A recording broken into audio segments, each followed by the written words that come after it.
ఈరోజు నేను మీ మధ్యలోకి మీ గ్రామానికి రావటానికి గల కారణం ఏంటంటే, ప్రజలు వెనుకబడుతున్నటువంటి వర్గాలు, అణిచివేయబడుతున్నటువంటి సామాన్యులు, ప్రత్యేకంగా చెప్పుకోవాలంటే మన గిరిజనులు ఉన్నటువంటి నియోజకవర్గాలు ఎలాంటి అభివృద్ధి లేకుండా, ఎక్కడ వేసిన గొంగలు ఎక్కడన్నట్టుగా అభివృద్ధి లేకుండా, ఎదుగుబడుగు లేకుండా అలాగే ఉన్నాయి. స్వతంత్రం వచ్చి 78 సంవత్సరాలు అవుతున్నా సరే ఇప్పటికీ అవే గ్రామాలు, అవే బ్రతుకులు, అవే స్థితులు మారటంలా. అంతో ఇంతో అయితే వస్త్రధారణ మారింది తప్ప అట్లాంటి ఇదే ఇబ్బందుల మధ్యలో ప్రజలు బ్రతుకుతున్నారు. ఎందుకు పాదయాత్ర చేస్తున్నాను నేనంటే, కడప నుంచి, నాది కడప వాస్తవం. నేను కడప నుంచి నేను అరకు నియోజకవర్గం వచ్చి సుమారుగా 20 రోజుల పైన అవుతుంది. ఇప్పుడు అరకు నియోజకవర్గంలో పాదయాత్ర చేయడం ప్రారంభించి ఈ రోజుకి 20 రోజులు అవుతుంది. అయితే ఎందుకు పాదయాత్ర చేస్తున్నానంటే, నేను ఒక సామాన్యుణ్ణి, ఒక మధ్య తరగతి కుటుంబానికి చెందిన వాణ్ణి, నేను మీలో ఒకరిని. నేను పేదవాణ్ణి. పేదల సమస్యలు, గ్రామాల్లో ఉన్నటువంటి సమస్యలు, ప్రజల సమస్యలు, ఎస్సీల సమస్యలు, ఎస్టీల సమస్యలు, గిరిజనుల సమస్యలు తెలిసిన వాడిగా ఈ ప్రజలకు మేలు చేసే నాయకులు ఎవరు లేరు. నాయకులందరూ కూడా రాజకీయ పార్టీలు పెడుతూ, పార్టీల పేరుతో డబ్బులను దండుకుంటూ, దోచుకుంటూ వాళ్ళు లబ్ధి పొందుతున్నారు తప్ప మన బతుకులు మాత్రం లబ్ధికరంగా లేవు. మన బ్రతుకులు మాత్రం ఏమాత్రం కూడా అభివృద్ధి లేకుండా అలాగే ఉన్నాయి. ఇక్కడ చాలా గ్రామాలు తిరుగుతున్నాను నేను. ఆసుపత్రులు లేవు గ్రామాల్లో. ఆసుపత్రులకు వెళ్ళాలంటే 10-20 కిలోమీటర్లు వెళ్ళాల్సినటువంటి పరిస్థితి. కొన్ని గ్రామాల్లో స్కూళ్ళు లేవు, కొన్ని గ్రామాల్లో అంగన్వాడీలు లేవు, కొన్ని గ్రామాల్లో రైతులకు భరోసా లేవు, కొన్ని గ్రామాల్లో మహిళలకు భద్రత లేదు. ఇలాంటి పరిస్థితులు. ఈ గ్రామంలో కూడా పథకాలు 100కి 100% అందుతున్నాయా? లేదు. ఇదే మాట ఎక్కడ చూసినా పథకాలు అందటంలా. నేను ఒక ప్రశ్న అడుగుతున్నా, ఈ పథకాలు ఎందుకు అందటం లేదు? సరే, అందటం లేదు, ఓకే. పథకాల డబ్బు ఎక్కడికి పోతుంది? ఈ 10 మందిలో 3-4 ఓకే వస్తుంది. మిగిలిన 6 రావాల్సినటువంటి పథకాలు డబ్బు, దాని తాలూకు డబ్బు ఎక్కడికి వెళ్తుందో తెలుసా మీకు? ఇప్పుడు ఆలోచించారు తమ్ముళ్ళు? ఇవి ఎక్కడికి వెళ్తుంది తెలుసా? ఎమ్మెల్యే జోబులోకి వెళ్తుంది. ఎవరి డబ్బు? మన డబ్బే. ఎన్నికలు వస్తాయి, ఓటుకు నోటు పంచుతారు. ఎవరి డబ్బు? మన డబ్బే. ఫ్లెక్సీలు కడతారు, మన డబ్బే. బ్యానర్లు వేస్తారు, మన డబ్బే. పోస్టర్లు వేస్తారు, మన డబ్బే. కార్లో తిరుగుతారు, మన డబ్బే. అందులో వేసే డీజిల్ మన డబ్బే. వాళ్ళు ఉంటున్న ఇల్లు మన డబ్బే. ఒంటి మీద వేసే కద్దరు బట్ట మన డబ్బే. మన డబ్బుతో వాళ్ళు బాగుపడుతున్నారు తప్ప మనం బాగుపడుతున్నామా? అదే కూలి బతుకులు. జెండాలు మోయటానికి, జేజేలు కొట్టడానికి, మళ్ళీ వెనకాల తిప్పుకోవడానికి వాడుకుంటున్నారు ఎస్సీ ప్రజల్ని ఈ రోజున. ఇక మనం ఎప్పుడు అభివృద్ధి అవుతాం అన్నటువంటి ఈ ఆలోచన నాలో పుట్టినరోజు నేను బయలుదేరాను పాదయాత్ర చేసుకుంటూ. సామాన్యుణ్ణి, పేదవాణ్ణి, ఎస్సీ వాళ్ళని, ఎస్టీలని అసెంబ్లీకి నడిపించాలి, అసెంబ్లీలో అగ్రవర్ణ కులాల వారి పక్కన కూర్చోబెట్టాలి అని చెప్పి దీక్ష తీసుకొని నేను ప్రజల మధ్యలోకి బయలుదేరి వచ్చాను. ఈ రోజున అవసరమా లేదా మనకు అధికారం? సామాన్యుడు రాజ్యాధికారం వైపు వెళ్ళాలి, ఎస్టీలు రాజ్యాధికారం వైపు వెళ్ళాలి, గిరిజనులు రాజ్యాధికారం వైపు వెళ్ళాలి. ఇంకెంతకాలం మోసపోతాం? ఇంకెంతకాలం చూస్తూ ఊరుకుంటాం? ఎవడో వస్తాడని, ఏదో చేస్తాడని, ఏదో తెస్తాడని ఎదురు చూసి కళ్ళు కాయలు కాస్తున్నాయి తప్ప ఫలితం లేదు, ప్రయోజనం లేదు, అభివృద్ధి లేదు, జీవితాలు మారటం లేదు. అవే పెంకుటిల్లులు, అవే పూరి గుడిసెలు, అవే రేకులిల్లులు వర్షం వస్తే కారుతుంటే గుడిసెల్లో ఆ డబ్బా రేకులు పెట్టుకొని చాలని డబ్బులతో, చాలని ఇళ్లలో సరిగ్గా లేనటువంటి బట్టలు, సరిపోయినటువంటి సంపాదనతో బ్రతకలేక, చావలేక, బ్రతుకు బండి లాగలేక ఇలాంటి పరిస్థితులు గ్రామాల్లో, గిరిజనుల్లో నేను చూస్తున్నా. ఈరోజు మన బతుకులు బాగు చేయాలని ఒక్కడన్నా చూస్తున్నాడా? ఎంతసేపు మన లాంటి వాళ్ళని అడ్డం పెట్టుకొని వాళ్ళ బతుకులు బాగు చేసుకుంటారు తప్ప మన బతుకులు బాగు చేయడానికి ఎవరు రాకపోలేదే అని నేను బయలుదేరింది ఎవరి కోసమో తెలుసా? పేదవాడి కోసం బయలుదేరా. మీరు అనుకోవచ్చు పేదవాడిని అడ్డం పెట్టుకొని ఈరోజు చాలా మంది కోటీశ్వరులు అయ్యారు, కానీ పేదవాళ్ళుగా నిలుస్తున్నారు.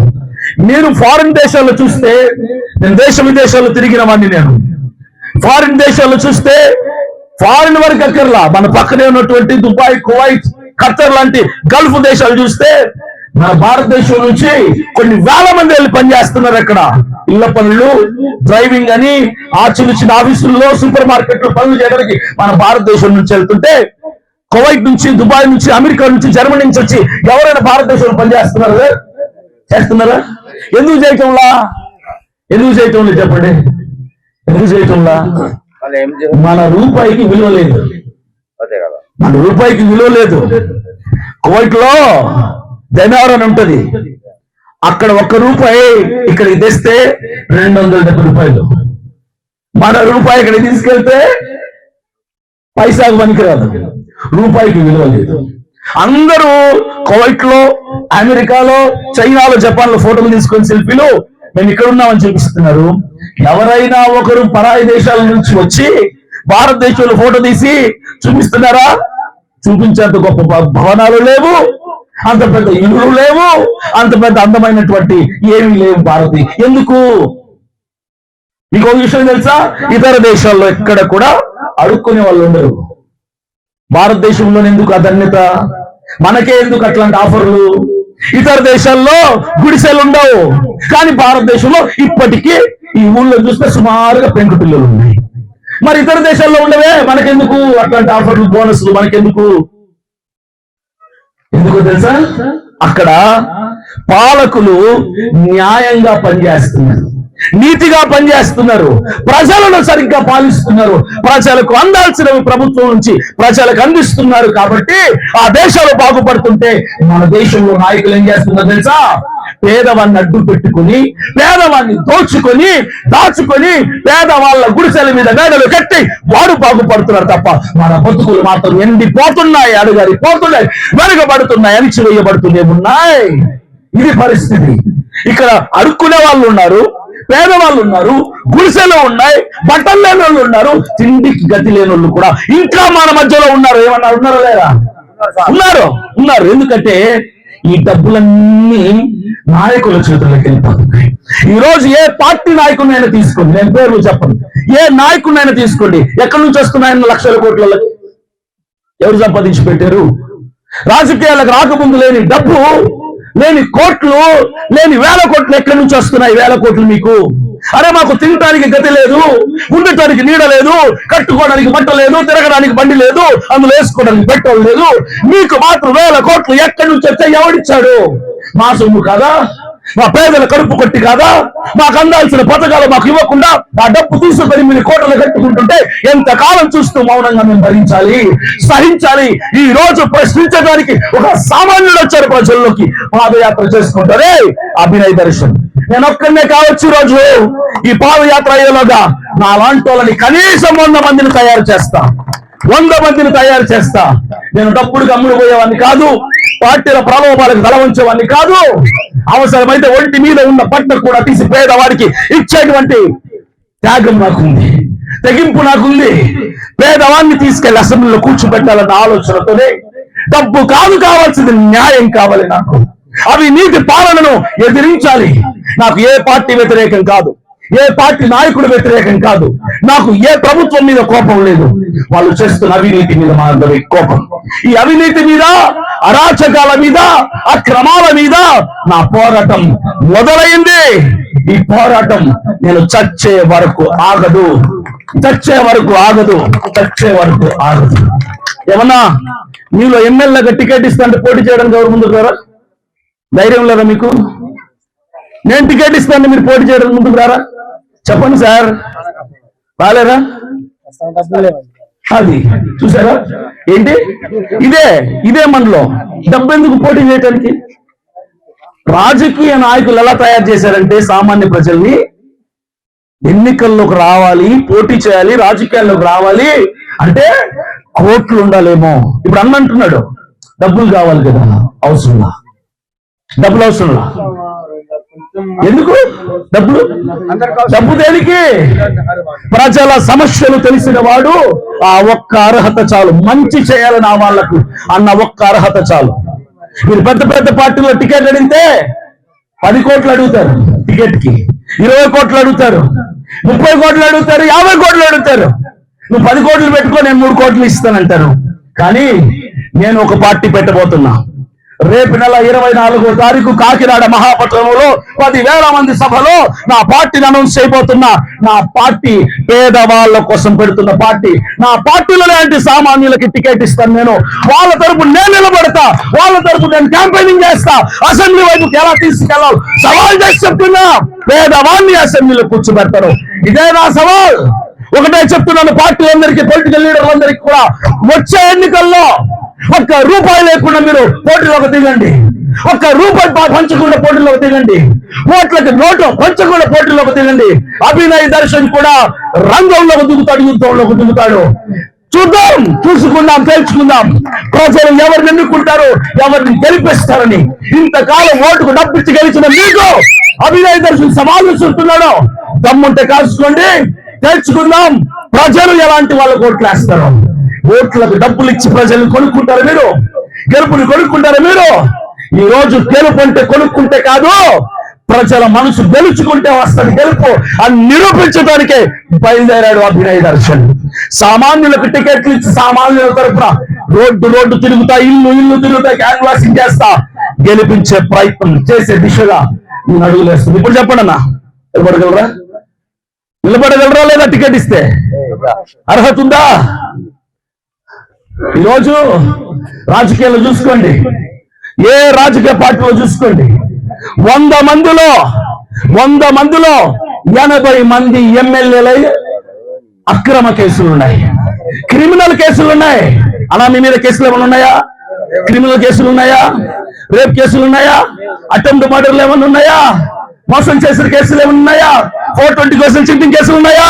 ఈ రోజు మీ మీద పరిపాలన చేస్తున్న నాయకులు, అన్ని పార్టీల వాళ్ళకి 100 మందిలో 80 మందికి క్రిమినల్ కేసులు. తెలుసా మీకు? క్రిమినల్ కేసులు ఉన్నోడు ఎమ్మెల్యేగా కూర్చుంటే ఏ కేసులు లేనోళ్ళు మీకేమన్నా కూర్చోడానికి, కాలరెగిరేసి అసెంబ్లీలో కూర్చోడానికి అది అర్హత ఉంది మీకు. ఇది తెలియదు, ఇది చెప్పరాదు, ఇది మాట్లాడు. ఎన్నికలు రావాలి, డబ్బులు పంచాలి, ఓట్లు గుంజాలి, 5 సంవత్సరాలు కోట్లు సంపాదించాలి. ఇది లెక్క. ఈ లెక్క మార్చడానికే ఒక అభినయ్ దర్శన్ వచ్చాడు. లెక్కలు తెలుస్తాం, వచ్చే ఎన్నికల్లో ప్రజల మనసులను గెలుస్తాం, సామాన్యులను రాజ్యాధికారం వైపు నడిపిస్తాం. అని ఒక మాట అడుగుతా చెప్పండి. ఇక్కడ ఈ ఊళ్ళో, మన గ్రామంలో కాఫీ తోటలు ఉన్నాయి? ఎవరికైనా ఉన్నాయా? ఉన్నాయి. కాఫీ తోటలకి గిట్టుబాటు ధరలు లేక బాధపడుతున్నారు, అవునా కదా? దళారుల మధ్యలో పేదల కష్టాల్ని, రైతుల కష్టాల్ని విత్తేసేది వీళ్ళు, పంటేసేది వీళ్ళు, నీళ్లు పోసేది వీళ్ళు, వృద్ధి చేసేది వీళ్ళు, అమ్మాల్సింది వీళ్ళు, డబ్బు అనుభవించాల్సింది వీళ్ళైతే మధ్యలో దళారులు రైతు కష్టాన్ని దోచుకుంటుంటే ఎంత కాలమన్నా చూస్తూ మనం మౌనంగా ఉంటాం? ప్రశ్నించమా, ఎదిరించమా? కాలరెగిరేసి ముందుకెళ్ళటానికి, అడుగులేయటానికి ప్రశ్నించుకుంటూ దమ్ముని నింపడానికి నేను బయలుదేరాను పాదయాత్ర చేసుకుంటూ. చెప్తున్నాను కదా, ఊరు తిరుగుతా. ఇది నేను చేస్తుంది పాదయాత్ర మాత్రమే. అన్ని గ్రామాలు, అన్ని మండలాలు నేను తిరగలేను. సంవత్సరంలో నా పాదయాత్ర అయిపోతుంది. ఒక్క నెల గ్యాప్ తీసుకుంటా, మరల రథయాత్రతో మొదలు పెడతా. నేను వచ్చే ఎన్నికల్లో కొన్ని నియోజకవర్గాల్లో పోటీ చేస్తున్నా. కొన్ని నియోజకవర్గాల్లో అక్కడ సామాన్యుని నిలబెడతా. ఆ కొన్ని నియోజకవర్గాల్లో ఇంటింటికి తిరగదా. రథయాత్రతో మరలా నేను అరకు నియోజకవర్గంలో అడుగు పెడతా. రథయాత్రతో వస్తాను, సిద్ధంగా ఉండండి. ఖచ్చితంగా మీలో నుంచి నేను కొంతమంది నాయకుల్ని లేపుతాను, నిలబెడతా. డబ్బు అక్కర్లేదన్నా, రాజకీయాల్లోకి డబ్బు అవసరం లేదు. రాజకీయాల్లో రావాల్సిన ఒకే అర్హత తెలుసా? ఎవడెవడో అంటున్నాడు, నీకు అనుభవం ఉందా? రాజకీయాల్లోకి వచ్చే అనుభవం ఉందా? దేనికి సార్ అనుభవం? డబ్బు ఎలా దోచుకోవాలో తెలియటానిక, అన్యాయం ఎలా చేయాలో తెలియటానిక, పేదవాడి నెత్తి మీద టోపీ ఎట్లా పెట్టాలో తెలియడానికి అనుభవం. మాకు అనుభవాలేవి లేవు సార్. మాకున్న అనుభవం ఒకటే, పేదవాడికి మంచి చేసే అనుభవం మాకుంది. మా ఊరు బాగు చేసుకోవాలన్నటువంటి అనుభవం మాకుంది. డబ్బు దోచుకునే అనుభవం మాకు లేదు. అట్లాంటి పనికి మారిన అనుభవం మాకు అవసరం లేదు అని చెప్తున్నాను. అనుభవం అవసరంలా. ఇక ఏం చేస్తాం డబ్బు లేకుండాంటే ప్రభుత్వం ఇచ్చే డబ్బుని ప్రజలకు పంచడమే రాజకీయం. ఈ రోజు ప్రభుత్వం ఇచ్చే డబ్బుని ప్రజలకు అందివ్వకుండా 80 రూపాయలు దాచుకొని 20 రూపాయలు మాత్రం పంచుతున్నారు ప్రజలకి. తెలుసా ఈ విషయం మీకు?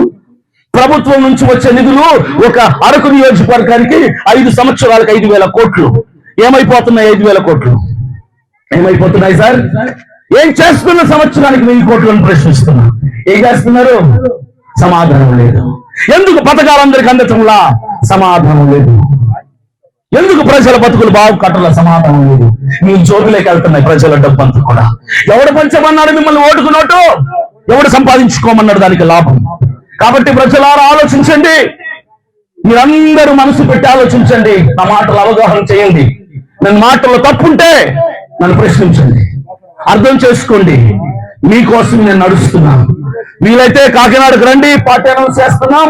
ఆ తర్వాత నేను మరలా ఒకసారి మీ గ్రామాన్ని సందర్శిస్తాను, కలుసుకుంటాను. సభాముఖంగా ఈ మాటలు నేను తెలియజేసి ఇంతతో నా మాటలు నేను ముగిస్తున్నాను. అందరికీ నమస్కారం. Thank you.